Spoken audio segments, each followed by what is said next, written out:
Hi there. Welcome to This Must Be the Place, hosted by Imogen J. Lister. That's me, your host. Here we're talking love songs, we're talking music, we're talking memories, and everything in between. I am so excited for today. We are talking to Bradley Pearson, who goes by Don Rivers in the musical scene in Toronto. Some really beautiful ballads, sort of folky influence. But I'll let him introduce himself to you guys. Hi, I'm Don River. It's just River. No S. So sorry. Yeah. I guess I got that wrong. Yeah, I'm just a musician hanging out here in Toronto, playing some tunes, play some guitar stuff, some piano stuff, sometimes with a band, sometimes by myself. And I just released a song not too long ago, Will People. That's pretty much me. You also do a lot of video stuff, work with different musicians. I do some video stuff, try to do it on film, but mostly digital. Yeah, you're analog artist, I guess. Yeah, I also have a cassette deck at home that I intended to record an album on and never really figured out how to use it properly, and it was kind of scary. Too much commitment involved in using tape to record. Would it get a different feel, I guess? I don't know if I have that kind of ear. I just was doing it because I guess I'm a hipster asshole and just wanted to record something on tape. That's so real. That's so real. I feel like that's so much of what the aesthetic of the podcast is. It's just physical media and analog media, because I also really like it. So it works. It works. Yeah, what are you drinking today, Bradley? I asked everyone what their favorite drinks are. I'm drinking half a White Claw that we're sharing because I didn't answer the question of what my favorite drink was on the intake form. That's so real. So, it's pretty good. Yeah, it's a good flavor. Black cherry. Yeah. Could be better. Yeah, it's okay. What would you rather have? Probably beer. Real. But I guess I could have asked for that. That was on me. I could have pressed for it as well, but whatever. We have White Claws, and that's good. That's good. So as I mentioned, here on This Must Be the Place, we're talking about love songs, memories, everything in between. So you came with your 3 favorite love songs. I did. We can listen to the first one. Anything you want to say beforehand? I was probably, if they were actually my 3 favorite, I probably would have picked all ones from the 70s, but I thought I needed to pick something a little more contemporary, so one of them is an Andy Shauf song. That's A-okay. Yeah, it's nice to have a range and ones that you can talk about and stuff. Yeah. But yeah. I mean, all the 70s is also a vibe, but... Yeah, I know, but I mean, you see my jacket? Yeah. The squeaky leather jacket. The squeaky jacket. Solid. Okay, so first song we're listening to is Cigarettes and Coffee by Otis Redding. That's right.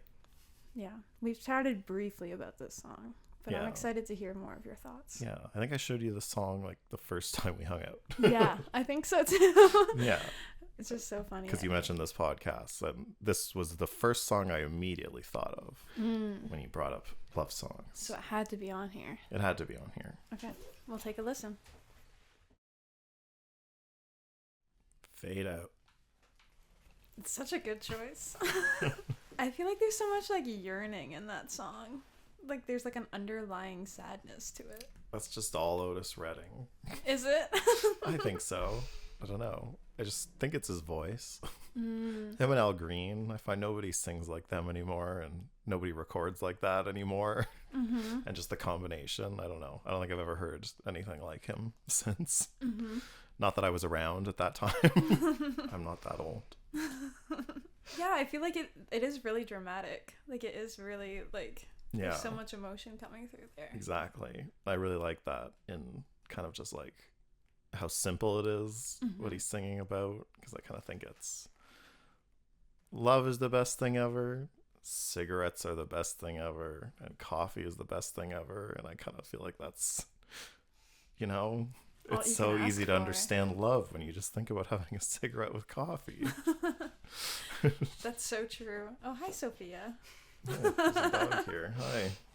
There's a dog here. That's so interesting. Oh, what's this comment on cigarettes and coffee being the best thing ever? What's that comment? Yeah. I Tell me mean, more about that. Do you disagree? You're kind of right for that. This Hi, dog. Sophia. I feel like that was maybe earlier when I feel like people singing about cigarettes and coffees in songs was like not so overdone. So I accept it a lot more. Yeah. And really appreciate it. Yeah. But now I feel like that's in like every song I've ever heard ever. That's true. People sing about cigarettes and coffee. Yeah. Together too. Together too. But yeah. I think that speaks to why it's the best thing ever. It's so relevant. Yeah. But I also think it's interesting to like compare someone that you love to those two things, because like they're very addictive things to have. So I feel like comparing someone that you love, it's like I feel like there's more to this relationship, especially with like the level of yearning in this song. I think it just sounds like he wants to ultimately, it's the simple things. Love and just being with somebody, doing something so simple and kind of mundane.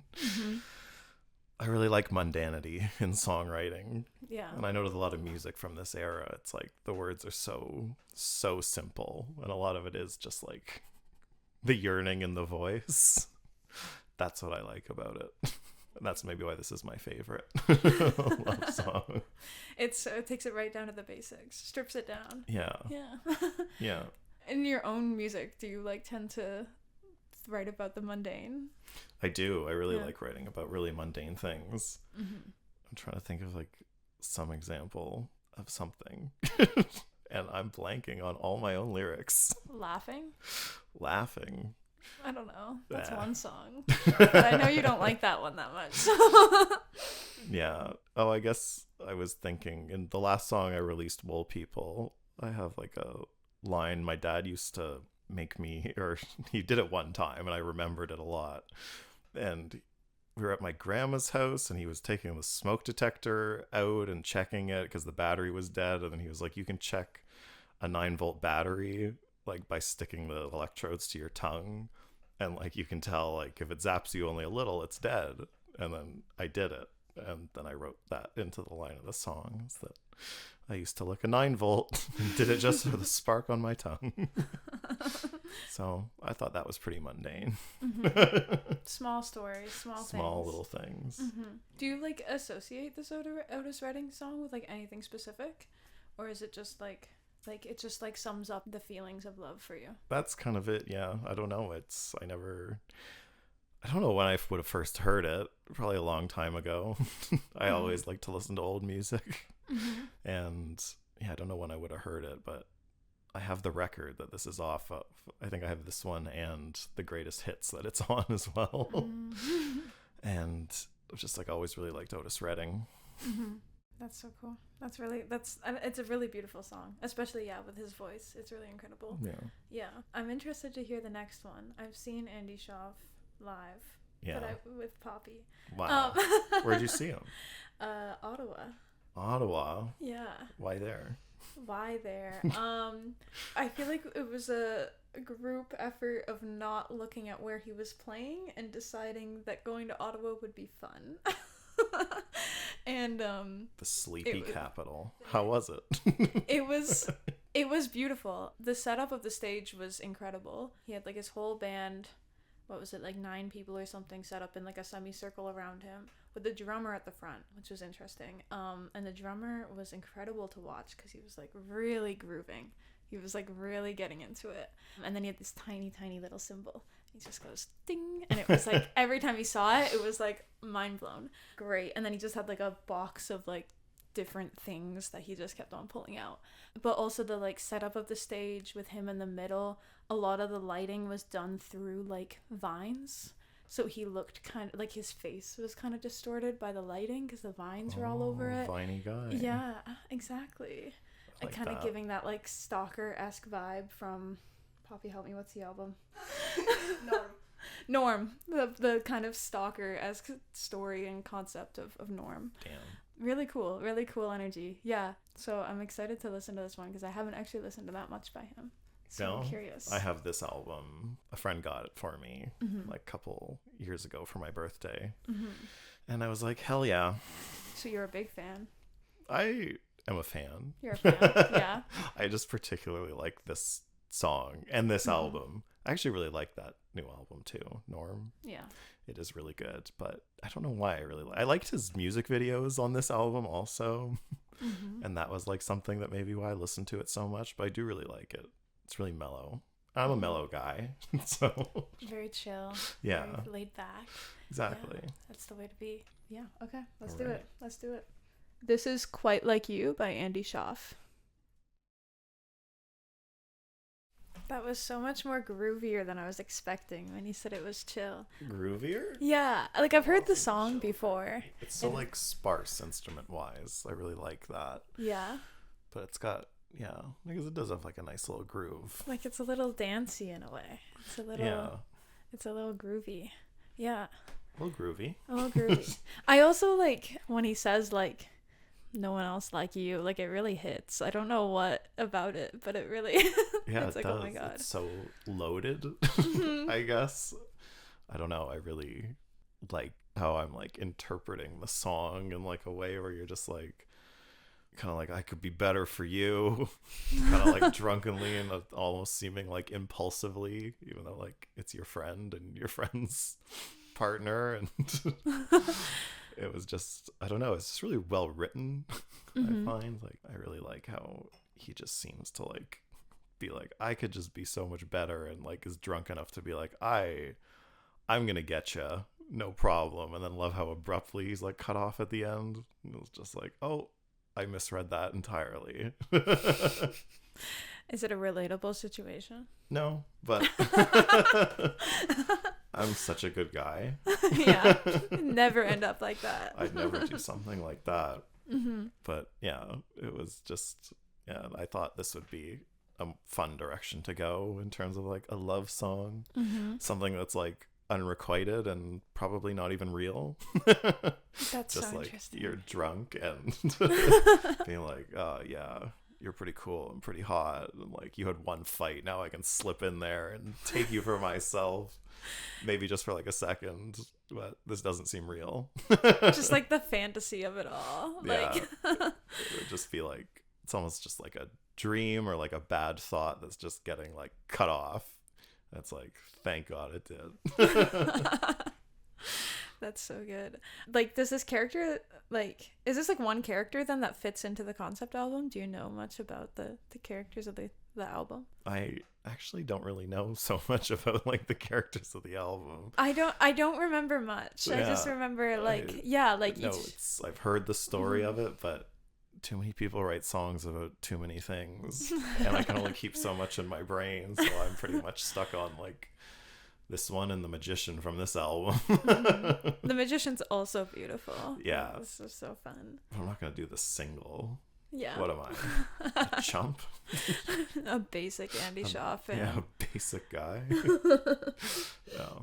Yeah, I feel like that idea of like love not being real is not quite like explicitly explored. Like I don't know, like I feel like this one, it pretty much tells you, but like a lot of these kind of situations of kind of a fantastical love are, you have to like read between the lines on it, but this one's like, yeah, yeah, this like this totally is not like, real. This is not the thing, bud.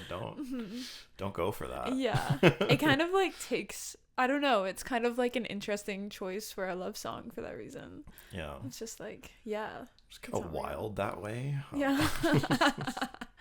Keep us on our toes. Yeah. Yeah, I don't know, like I feel like, yeah, I don't know if I can name another song that's so, this is not real. Can definitely name some like breakup songs that are like that, but not but not one that's like explicitly like a love song. Yeah. I can't either. Yeah, but I can't remember what I ate for lunch, so exactly. Who knows. Yeah, it is just like a really fun, like lighthearted tune though at the same time, while dealing with like these kind of deeper contexts. Yeah, just like you could just listen to it for the music and the melody and not even really listen to the words. It's so good. I'm not gonna lie, I caught myself getting just pulled into how groovy it was and not really thinking about how I need to pay attention to it. It's a really well-made record. Really beautifully done. Yeah. Have you seen Andy Shauf live? I haven't. No? No. I'm surprised. I don't know what, he was in town like not too long ago. Yeah. I knew friends who went. I don't know why I didn't go. I think like last year, was it? Yeah.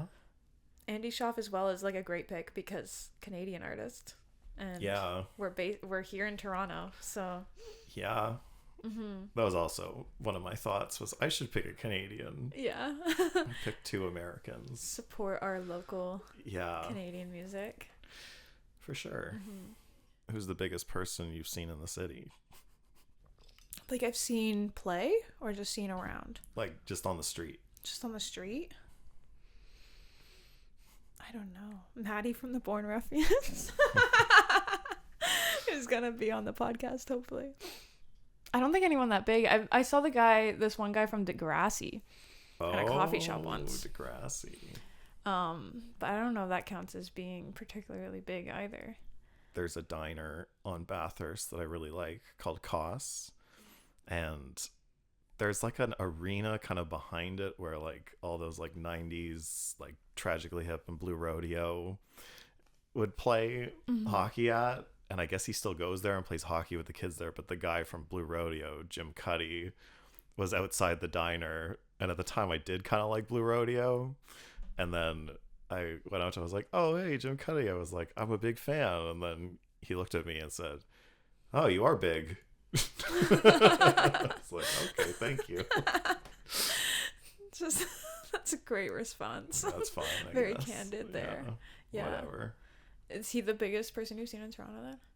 The most famous? That I spoke to or said something to. Because he was just standing there. He was just vibing. Yeah. He owed it to me. Yeah. Just go say hi. Yeah. Just see what's up. Didn't ask for a picture or anything crazy. No. Then he called me big. Taller than him though. That's affirming. So take that, Jim. Exactly. I'm trying to think of if there's anyone bigger, but I can't think. I know where Feist lives. Oh. But I haven't seen her. I could just stalk her. I feel like 1, 2, 3, 4 would be a scary home invasion song to be blasted. I don't know. In what way? That's what you do. I don't know if you're like being home invaded, and that song was playing kind of in the background. I don't know why. I hear it being very eerie and spooky. That's so real. Horror movie scene right there. I guess I imagined that you were going to break into her house because you knew where she lived. I'm not that much of a stalker, I swear. I just know where we think she lives. Suspected of living. Gotcha. I'm not going to tell anybody. Just in case. No doxing. No doxing here. Okay, good. Yeah. My friend ran into Haim on the street, which was kind of cool. That's fun. But that wasn't me. That wasn't you. That wasn't me. Yeah. Maybe I just don't go out enough. You just gotta go to find a random place that someone just is. I knew some people who saw Phoebe Bridgers at Really? Communist Daughter with Bo Burnham. They were just there. Like recently? When they were like with the Boy Genius Summer. When was that? That was 2023. Oh my god. I remember it so fondly. Jeez. I miss Boy Genius Summer. I didn't know they've been dating since then. That was somebody had like a picture I saw. Like it was Bo Burnham and Phoebe Bridgers and them. That's outside crazy. Of Communist Daughter. That's so funny. That's so funny. Is there anything else you want to comment on Andy Shauf or the song? I think that about covers it. Yeah. Yeah. It's such a simple, sweet little melody. And yeah. And I think that's what his songs do really, really well, to be honest. Going back a little bit on the conversation, is that like they seem really simple and like you said, like musically stripped back, but then like the lyrics kind of are like building a whole world.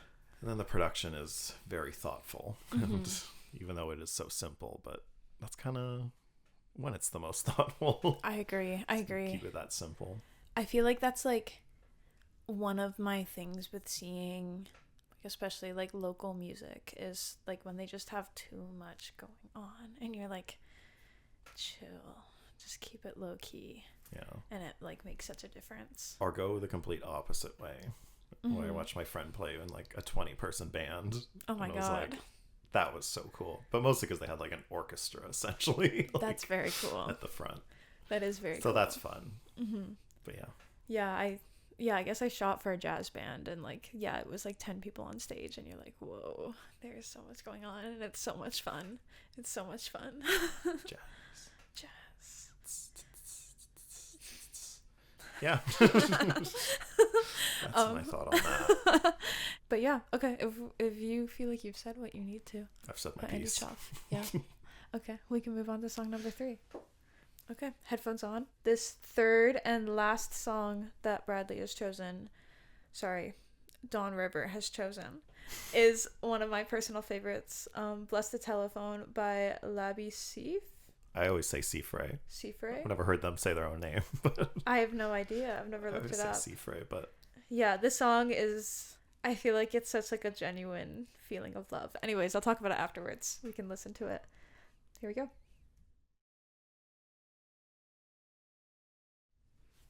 This is like the purest form of a love song.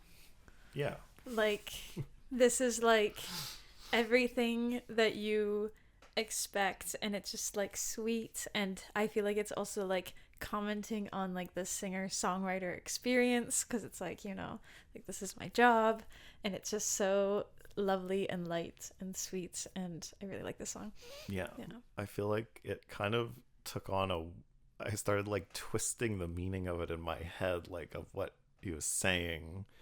I feel like during the pandemic, like during like lockdown times, in where like I'd be home and doing music things, and we were like in a smaller place, me and my partner, and they were working from home, or even like just, I don't know, it would just be like we'd be like chatting or like doing something, and then all of a sudden like they'd be like, oh god, I have a meeting, and then just like run upstairs and do that. And I was like, that's the phone call taking them away, even though that's so not what it means. And so I started like rewriting like the meaning for the lyrics in my head, rather than like God bless the telephone being something like sarcastic to me, being like, oh, God bless the telephone, like great, you get to communicate with your colleagues, and I don't work an office job, but you do. Yeah. That's so sweet. Was it like kind of a lonely time then, or do you think no? Not exactly. I just remembered like that happens, like, I mean, they still work from home, and it still happens like so much, or like you'll be talking and then they'll just be like, oh, I gotta go. Like I forgot I have a meeting, I gotta go do this meeting, and then yeah, I don't know, so I was just like, I don't know why, it's just like, yeah, you have to go take that meeting, but for some reason it's one of those things where you're just like, like you're like, how dare this interrupt? Yeah. Or if we're talking about something like serious, and then it's like, oh, I have to go to a meeting, like now, like I have to go, and then it's like, god damn, we work different kinds of jobs. The mood is shift a little bit. Yeah. And so it's just kind of, yeah. So that's kind of why I was thinking about it. Yeah. So I was like thinking about the lyrics of the song, just kind of like in a way that applies directly to me, even though it is like such a universal kind of song, and I'm sure lots of songwriters have that kind of situation, just like, this is what I do and that's what you do, and I feel like you have a real job and I don't. I'm just hanging out. Yeah, from where I'm sitting, I'm just hanging out. Yeah. I think that's really special that you have like your own meaning to it. Yeah, for like a unique relationship. I guess I feel like I knew the song for years, and then I don't know why it kind of popped back up into my brain. I just like, it just came on something one day. I'm not really sure where I heard it, or if I heard it in something, and I was like, I remember this song, and then yeah. This was a recent discovery for me, but I don't know where I found it or why. I've been hearing it getting played a lot more lately, like just in like a bar or like something, or I was over at my friend's house like a couple weeks ago, and it was on like a playlist he made, and I was like, oh, I love this song. Re-emerging into the collective consciousness. I don't know why it had such a resurgence. Yeah, I have it on a playlist about like having a crush and what having a crush feels like to me, because I feel like this song, I feel like You know, the idea of like someone texting you or thinking of you or giving you a call is like such like a fluttery heart moment. Yeah, where it's like, this is so exciting. So yeah, but your take is very interesting. Yeah. I mean, I know my take is wrong, but it's right for me. I don't know if there's a definitive right or wrong. Yeah. Art's objective, you know? That's the best part about this. No. You could choose a love song that is not even remotely a love song, but if you feel like it is, then that works. Yeah. Yeah. And like it's just so simple. It's like the same way how you're saying about Andy Shauf, like stripped back. It's very simple and it's very sweet. Yeah. Because of that, it makes it such a classic. Just someone in their guitar. Exactly. And it works. And if you can do that, you're probably the best in the world. Yeah, that's all you need to do. Yeah, in my opinion. Can you play this song? Play that song on guitar? Yeah. I've never tried to learn it. I'm just curious. It'd be a good cover. Yeah. Yeah. That'd be a good like solo cover. It would be. Yeah. It'd actually be a very good solo cover. Yeah. We're thinking ahead. And it's coming back for some reason in a way that's not super obvious to me. So yeah. Yeah, I don't know where I heard it recently, but it's not like people when everybody was covering Running Up That Hill for like a year. And I was like, oh, Stranger Things. Yeah, we knew exactly where it was coming from. Yeah. Yeah. Do you have any other comments on this song or anything? No, that was kind of my big reveal was how it applied directly to me.